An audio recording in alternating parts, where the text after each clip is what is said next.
Before today's video starts, I'd just like to thank everyone for the amazing support I've been getting recently. It's really amazing to say the least.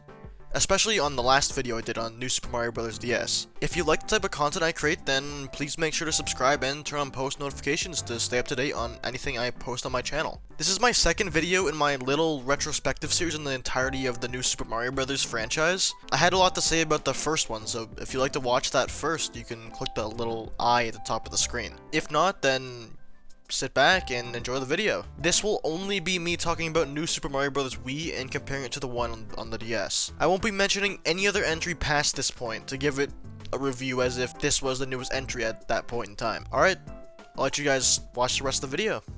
Enjoy! The beginning of our story is quite simple.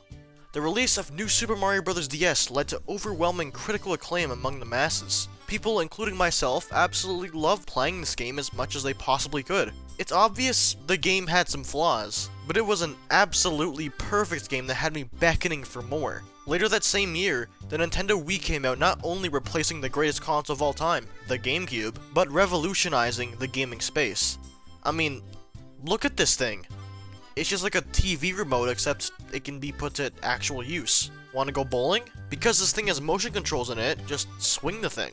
Make sure to tighten that wrist strap though, or something bad could happen. The Wii Remote was incredibly versatile and could be used for absolutely anything. Anything! This little port at the bottom can be used to plug in all your favorite controllers and even a nunchuck to give this thing an analog stick. You see, if we take this TV remote and flip it sideways, we suddenly have an NES controller. Well, this changes everything. This one thing makes this incredibly useful for playing those awesome virtual console games and 2D platformers that I totally have on my Wii. This controller was absolutely incredible. As the years went on, we got so many amazing games for the system like Twilight Princess, Super Mario Galaxy, Super Smash Bros. Brawl, Animal Crossing City Folk. That's right guys, I enjoy Animal Crossing, and you should too. And finally, Ninja Breadman. Ha! All of these stellar games, I'm putting that in quotations because I included Ninja Breadman, were just the tip of the iceberg, because in 2009, we got the reveal to our newest game. Today, here's his answer. New Super Mario Bros. For Wii. Wait, is this not a new game? Are they just porting the DS game or something? This is clearly a new game. It kinda looks different from the DS one. Besides the weird gameplay we got at E3 that year, the game was mainly focused on 4-player simultaneous co-op, which is absolutely revolutionary for the Mario series. In all the past games that even had a semblance of multiplayer, you couldn't play at the same time. You die, give the controller to your friend, and keep playing. This here was incredible. The 4 characters that were chosen were Mario, Luigi, and you guessed it, Blue and Yellow Toad. Not Princess Peach and Daisy, no Wario and Waluigi, just basic-ass Toads. Awesome! The game sorta had a visually distinct style of everything around the characters, but the rest of the game, enemies, even the characters we play as just kinda looked incredibly similar to what we saw in the DS game. Nothing screamed, guys, I'm a new Mario game. Even Mario Galaxy, which released a few years earlier, had a distinct tone, atmosphere, and art style. I'll excuse the art style a bit since this is our first 2D Mario game on a home console in years. Well, without further ado, let's get our hands on this game and check it out. Okay, so since I didn't actually grow up with a Nintendo Wii, I never owned this game until this year. I'm not a complete fake fan.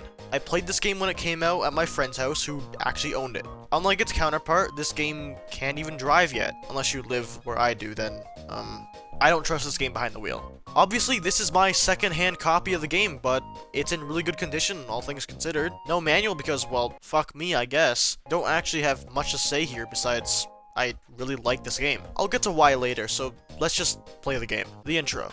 I really like this. It's no Ocarina of Time intro, but the title theme conveys the exact feeling that you're gonna get from playing this game. It sounds so fun. I don't really know how to explain it, but let's get into it. Unlike our DS counterpart, we don't have any of the minigames like Luigi's Casino. I'm genuinely surprised they didn't do new versions of them. I'm sure they would have been really fun to play with the Wii Remote's pointer. Instead, we get some minigames created solely for this game. All the minigames featured here are focused on the multiplayer goodness, which isn't a bad thing, but that just means I can't play them without needing a second player, which I don't have. Anyways, we have a few games like Coin Battle, which is as simple as it sounds. All you do is battle to see who can collect as many coins as possible in the time limit. Then you have free-for-all. This mode is probably the most pointless one, but you can still have at least some fun with it. It's practically just playing the base game over again, but you battle it out to see who can do better in each level. Every level is selectable here, but it doesn't really make much sense to play through. Alright, that's all for our extra content outside the game. Well, that's a bit disappointing. Going from the DS to the Wii, I was kinda expecting more stuff to do since there's an emphasis on multiplayer, but instead I got some modes that will only be played once and never again. Because we never actually killed Bowser at the end of New Super Mario Bros. DS, we get both him and Bowser Jr. kidnapping Princess Peach. So it starts off, and it's actually Princess Peach's birthday this time, and everyone's enjoying themselves. See? Mario, Luigi, Blue and Yellow Toad. Then this massive cake comes rolling in with these weird things sticking out of it. Suddenly, Bowser Jr. jumps out with these other guys as well, and they throw the cake onto her and run off. I mean, the one thing I can compliment this intro for is that Peach's castle is still intact by the end of the intro. No bombings. Welcome to the world map of our new Mario game. Looks very similar to our previous one, but trust me, it's a lot more interesting. I never mentioned it, but in the DS game, you had these Hammer brothers that would wander the world map sometimes, and when you'd enter the level they were standing on, they'd be there waiting to fuck you up.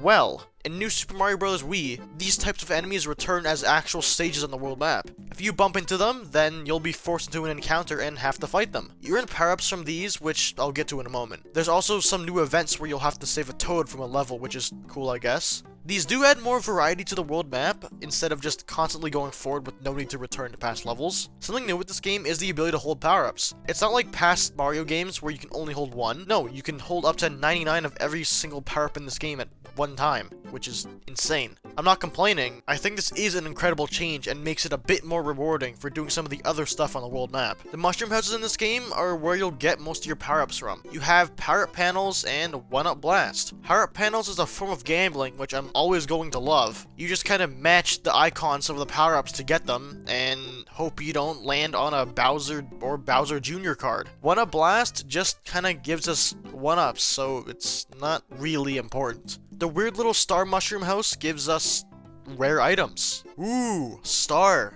What else? Oh yeah, star coins make their return here and are pretty much useless. They don't do anything besides buy you hint movies in Peach's castle. Why would I need those? You don't. That's the correct answer. Instead of gaining access to more paths by using star coins, you will only get access to these by finding secrets hidden in levels, which is a weird change. Why make star coins even more useless if you're just gonna make every alternate path require a secret exit to get to? This is actually really hard to choose, but I think my favorite world map designs are between World 6, World 7, and I'd like to say World 9, but there's not much to it. I just kinda like the way it looks. Yep, that's right.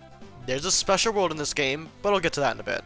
Like usual, let's hop into our first level. The scenery of Princess Peach's castle blooms in the background as we begin our adventure across all 8 worlds. But there's something different about this game. The game kind of feels the exact same as New Super Mario Bros. DS. All your movement is here, ground pound, wall jump, triple jump. You get the idea. All of these do actually feel a little better to perform here. Since the Wii is our motion control machine, we actually get our newest addition to the moveset, which is a twirl. In order to perform this, we just shake the Wii remote with as much violent force as humanly possible, and Mario will do a little twirl. This is the best thing to be added in this game, hands down. I have outlived so many things that I would have thought would kill me, just because I was able to twirl out of the way. It's absolutely amazing, and I don't see many people talk about just how good of a thing it was in this game. At least they added something new to the moveset instead of keeping it the exact same. We actually get 3 more gimmick power-ups in this game, except these are now mainstays for the Mario franchise, so they aren't much of a gimmick nowadays. Besides the mini mushroom making a return, we first have the propeller suit. Put this thing on, and it'll allow you to fly high into the sky with a little bit of a twirl. I love this power-up.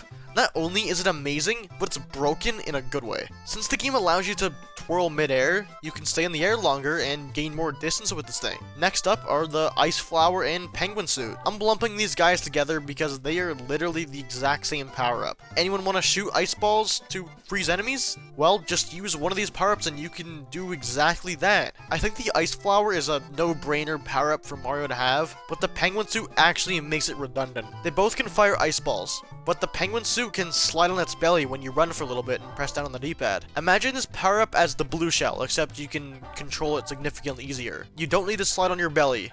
It just kind of gives you the option to. The penguin suit allows me to live out one of my other dreams, being able to slide on my belly without any consequences. Oh, I mean, living out one of my dreams of being a penguin. Welcome to the Mario franchise, you three. You'll be here for a while. If you want to consider Yoshi a power-up, he's in this game. He does exactly what you'd think he does. He eats people. He retains his flutter jump from Super Mario World 2, which is, you know, a good thing, I guess. Pretty cool. He doesn't actually travel with you to the other levels, so does Yoshi need to exist? I personally don't think so. The level designs in this game are alright. I'm not the hugest fan of them. Yes, they are brimming with some creativity, but they are clearly built for 4 players and 4 players alone. A lot of these levels just feel incredibly empty and have a lot of air just kind of there. Going from the levels that had so many things going on in them, to this is just an obvious downgrade. Now, I'm not saying every level is like this, don't you dare think that. There are still tons of really amazing levels in this game, with a lot of them actually being in World 7, and some being in World 3. It's kinda ironic to say World 7, considering I'm complaining about the levels feeling empty. This world is literally in the fucking air. But World 7, for the most part, doesn't have a single level like that. There is almost always something going on, and you can't easily escape the random shit. The best level here is hands down 7-4. All the pipes are constantly moving up and down. Bullet bills flying around, controlling these platforms with your Wii remote. It's actually a lot of fun. I love this shit. I think the only bad level in this game might be the level in World 5-4, where you're stuck on a bunch of platforms the whole time. The catch is that there's a weight limit. There's no level here. It's a borderline auto-scroller. Well, that's the worst level. There's no way there's a worse one.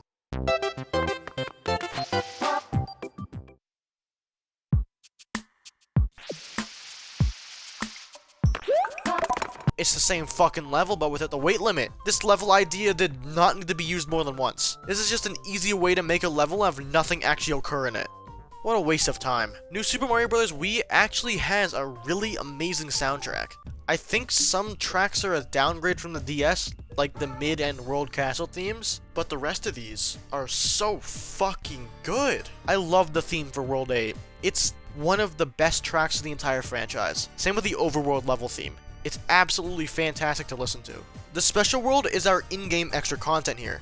If you collect all the star coins in every level in each world, you'll unlock each level in the Special World. As you can see here, I didn't do that in this playthrough, but I promise you, I did it on my friend's Wii when we were playing years ago. All of the courses here are based on different world themes. None of these levels are really that difficult except for 9-7, which involves frozen munchers and tons of fire being fired at you by the piranha plants. I think all Mario games should realistically have a special world. It gives the player an actual reward for going out of their way to collect all the star coins. So instead of giving them an actual use, they made you collect them all in order to unlock new levels. Well, it's a pretty good trade-off now that I'm thinking about it. I think it would have been nice if we also got to spend the star coins to unlock different user interfaces. In this game's case, since it's only on one screen, maybe it could have mimicked HUDs from past Mario games. I would have loved that, but post-game content is just as good. The world bosses for this game aren't really anything to write home about. The Koopalings return in HD after being gone from the 2D landscape since Super Mario World. I don't mind their return in this game, actually. I think I would have preferred original bosses like we had in the previous game, but I'm okay with this. If only the bosses had any semblance of difficulty. The Koopalings hate Mario for discovering this one simple trick.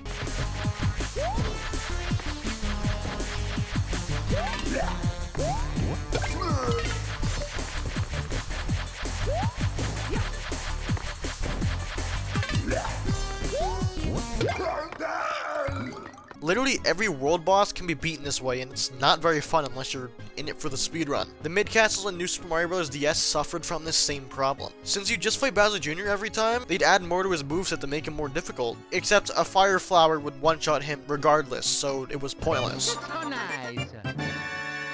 The one boss I actually really liked was Ludwig's in World 7. Yeah, his boss fight was ridiculously easy, but I actually really liked the arena. The airship levels make a return here, and Bowser Jr. is the boss in these. These fights are so much more interesting than the Koopalings. Why couldn't they just design the bosses to be like all of these? The first one is just stomping on him while using the propeller boxes, while the second one involves getting inside a clown car and knocking him into the electricity on the walls. The third one is probably the best one, with it involving actually using your surroundings to hurt him. He spawns these gigantic spike balls that you've got to time correctly so that when you ground pound, it'll bounce up and hit the clown car. These are actually really fun. I just wish there were more of these kinds of fights in the rest of the game. The layout of the final castle isn't exactly anything groundbreaking. It's very short and nothing really happens in it. No doors, except the final one. No choose the correct path, nothing. Just sorta a straight line. The DS game had the better castle, but the final Bowser fight is actually where this game excels at, and it's not even close. I'd probably have to say this game has one of the best final Bowser fights in any Mario game. You head into this really cool looking room and jump on the button. That's it.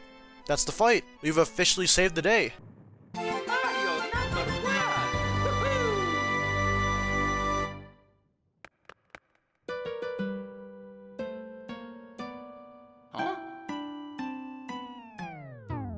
Psych, there's a second phase where we have a survival battle against a gigantic Bowser who's constantly chasing after us. Basically, we gotta use his fireballs to push through the rest of his castle to push the actual final button and actually save Princess Peach. Such a cool fight, man. I hope this is the one and only time they do a giant Bowser, because it was just so cool here. I don't want them to take the chance at ruining something so great.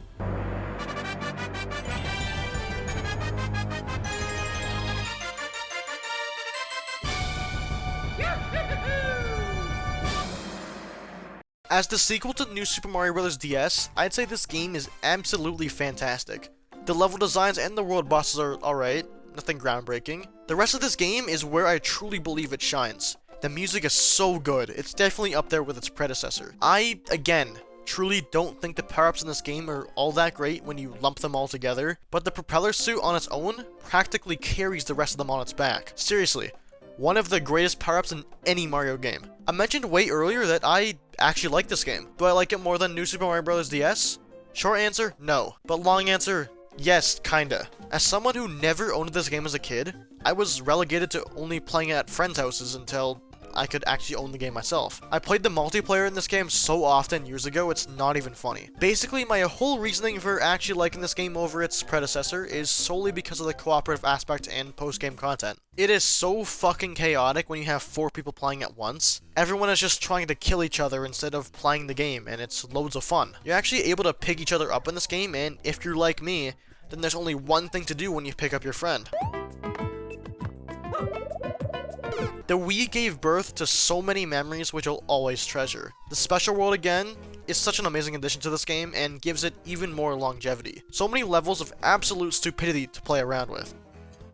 I'd like to thank you for watching this video. So far, the new Super Mario Bros. Series is 2 for 5. I hope it stays that way as these first 2 games are absolutely incredible. If you liked the video, please make sure to like, comment, and subscribe as it helps me tremendously. I'll see you all in my next video. I hope you all have a great rest of your week. Bye-bye.